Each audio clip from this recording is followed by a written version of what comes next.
नमस्ते बच्चों, कक्षा 6 विषय गणित और प्रश्नावली अपनी चल रही है 12.1 अनुपात और समानुपात। इसके जो 11 तक के क्वेश्चन है वो अपने हल कर चुके हैं और इसके आगे के जो क्वेश्चन है वो अपने इस वीडियो में देखेंगे। तो देखो 12वां क्वेश्चन क्या दे रखा है कि एक दर्जन जो पेन का मूल्य है वो कितना है, 180 रुपये है। एक दर्जन में कितने पेन होते हैं? 12 पेन होते हैं। कि 12 जो पेन का मूल्य है वो कितना है, 180 रुपये। तो एक पेन का मूल्य कितना आ जाएगा? एक पेन का मूल्य कितना आ जाएगा? देखो 180 में क्या करें, अपने 12 से भाग दे दें। 12 एकम 12, 6 60 और 12 5 60। कितने रुपए आ गया? एक पेन का मूल्य 15 रुपये। ये तो होगी पेन की बात। अब दूसरी तरफ वो क्या दे रखा है कि 8 जो बॉल पेन है उनका जो मूल्य है वो कितना है, 56 रुपये। तो एक बॉल पेन का मूल्य निकालना है। तो एक बॉल पेन का मूल्य क्या आ जाएगा, 56 बटा में 8 कितने रुपए, 7 रुपये। एक पेन का मूल्य 15 रुपये, एक बॉल पेन का मूल्य 7 रुपये। अब क्या है, पेन का बॉल पेन से अनुपात कि पहले किसका लिखना है, पेन, अनुपात किससे निकालना है, बॉल पेन से। पेन का मूल्य कितना है, 15 रुपये और बॉल पेन का कितना है, 7 रुपये। तो ये आगे कटते नहीं, यही इसका क्या है, अनुपात है। मतलब एक दर्जन का दे रखा था, पहले एक पेन का निकाल लिया। इस साइड 8 बॉल पेन का दे रखा था तो पहले एक बॉल पेन का निकाल लिया, फिर दोनों का अनुपात। ये आपका था 12वां क्वेश्चन। इसके बाद देखो 13वां क्वेश्चन। आपको इस प्रकार सारणी दे रखी है, इसको पूरा करना है और अनुपात क्या रहना चाहिए, 2:5 रहना चाहिए। इस सारणी को पूरा करने के लिए क्या रहना चाहिए, अनुपात 2:5। अब देखो 25 दूना क्या होता है, 50। तो 10 दूना क्या होता है, 20। 25 दूना 50 और 10 दूना क्या होगा, 20। 0 से 0 कट जाएगी, अनुपात क्या रहेगा, 2:5। उसी तरह 20 दूना क्या होता है, 40। तो 50 दूना क्या होगा, 100। तो इसका अनुपात भी क्या रहेगा, 2:5 रहेगा। 0 से 0 कट गई, 2 दूनी 4, 2 5 10। क्या रहना चाहिए, 2:5 रहना चाहिए। इसके बाद देखो 14वां क्वेश्चन दे रखा है, शीला और संगीता के बीच अपने को 20 पेनों को बांटना है और अनुपात क्या दे रखा है, 3:2। पहले वाला पहले वाले का होता है, बाद वाला बाद वाले का होता है। तो शीला को कितने पेन मिलेंगे वो देखनी है। तो शीला का अनुपात क्या है, 3। नीचे क्या आता है, हमेशा कुल अनुपात आता है। तो कुल अनुपात क्या है, 3 + 2 5 गुणा 20। शीला है, शीला का अनुपात क्या है, 3। 3 बटा में नीचे क्या आता है, कुल अनुपात, गुणा में जिसको बांटना है वो चीज। 5 चौके 20, 4 तिये 12। शीला को कितने पेन मिलेंगे, 12 पेन मिलेंगे। उसके बाद बात करें संगीता की। संगीता के अनुपात कौन सा है, फिर बाद वाला 2। नीचे क्या आएगा, कुल अनुपात, गुणा में क्या आएगा, 20। 5 चौके 20, 4 दूनी 8।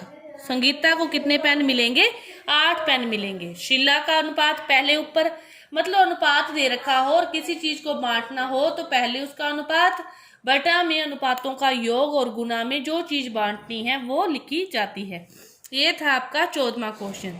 इसके बाद देखो 15वां क्वेश्चन कि एक जो माता है वो अपनी बेटी श्रेया भूमिका में जो अनुपात है उनकी आयु के अनुपात में बांटती है, जो 36 रुपये हैं उनको 36 रुपये को बांटना है। और वो क्या करती है, उनकी आयु के अनुपात में बांटती है। श्रेया की आयु और भूमिका की आयु का पहले फिर अपने अनुपात निकालें। तो श्रेया की आयु कितनी है, 15 और भूमिका की आयु कितनी है, 12। सेम क्वेश्चन है लेकिन इसमें अनुपात दे रखा था। अब अपने को क्या करना है, पहले अनुपात बनाना है। तो फिर 3 के पाड़े से इसको काटो, 3 5 15 और 3 चौके 12। ये आपके पास 5:4 अनुपात आ गया, ठीक है। इसके बाद अब श्रेया को कितने रुपए मिलेंगे, तो श्रेया का अनुपात क्या है, 5। नीचे क्या आता है, अनुपातों का योग, 5 और 4 9, गुणा में जो चीज बांटनी है। 9 चौके 36, 4 5 20 रुपये मिलेंगे श्रेया को। फिर बात करें भूमिका की। भूमिका का अनुपात कितना है, 4। अनुपातों का योग 9 गुना में 36, 9 चौके 36, 4 चौके 16 रुपये मिलेंगे भूमिका को।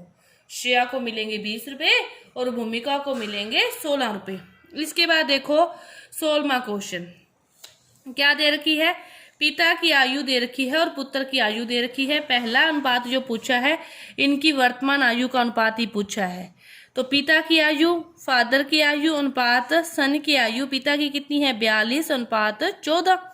14 के पाड़े से कट जाएगा, क्या होता है 14 3 42, 14 एकम 14, कितना आ गया 3 अनुपात 1। पहला क्वेश्चन। दूसरा क्वेश्चन क्या कह रहा है, जब पुत्र की आयु 12 वर्ष हो, पुत्र की आयु 12 वर्ष कब होगी, 14 में से कितने कम होंगे, 12 होगी, 2 कम होंगे, 14 में से 2 कम होंगे तो 12 होगी, ठीक है। तो फिर 42 में से भी 2 कम होंगे तो कितनी होगी 40। दूसरा क्वेश्चन, उतने ही कम करना है ना उसका भी, कि 14 में से 2 कम होंगे 12 होगी, तो 42 में से भी 2 कम कर दो 40 आ गया। अब ये अनुपात है, 2 के पाड़े से काटोगे तो 20 अनुपात 6, फिर 2 के पाड़े से काटोगे तो 10 अनुपात 3। ये आपका दूसरा क्वेश्चन। तीसरा क्वेश्चन, 10 वर्ष बाद इनकी आयु का अनुपात। अब क्या करना है, दोनों में क्या करेंगे 10 10 ऐड करेंगे, 42 प्लस 10 अनुपात निकालना है 14 प्लस 10।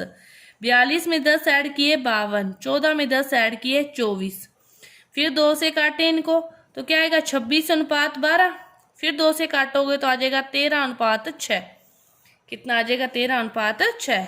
फिर लास्ट क्वेश्चन क्या है, जब पिता की आयु 30 वर्ष हो, पिता की तो अपने को पता है 30 साल हो, लेकिन कब होगी 42 में से कितने कम करेंगी, या फिर 42 में से 30 को घटा दो, वो डिफरेंस आ जाएगा। 42 में से 30 को घटाओगे तो कितना आएगा 12। अब पुत्र की आयु में से भी क्या करना पड़ेगा, अपने को 12 कम करना पड़ेगा, तो 14 में से 12 गए तो कितना आ जाएगा 2। किनकी आयु का अनुपात, तो वर्तमान आयु का ही निकाल रहे हैं, मतलब उसी टाइम दोनों की आयु क्या होगी। तो फिर जब पिता की आयु 30 वर्ष है तब पुत्र की आयु कितनी होगी ये देखना है। तो 42 में से 30 गए तो कितने साल पहले की बात कर रहा है वो, 12 साल पहले की। तो अब पुत्र 14 साल का है तो 12 साल पहले वो कितने साल का था, 14 में से 12 गए कितना आ गया 2। अब इसको 2 के पाड़े से काटेंगे तो क्या आएगा 15 अनुपात 1, ये इसका अनुपात आएगा। ये आपकी जो 12.1 प्रश्नावली है अनुपात और समानुपात पूरी हुई। धन्यवाद।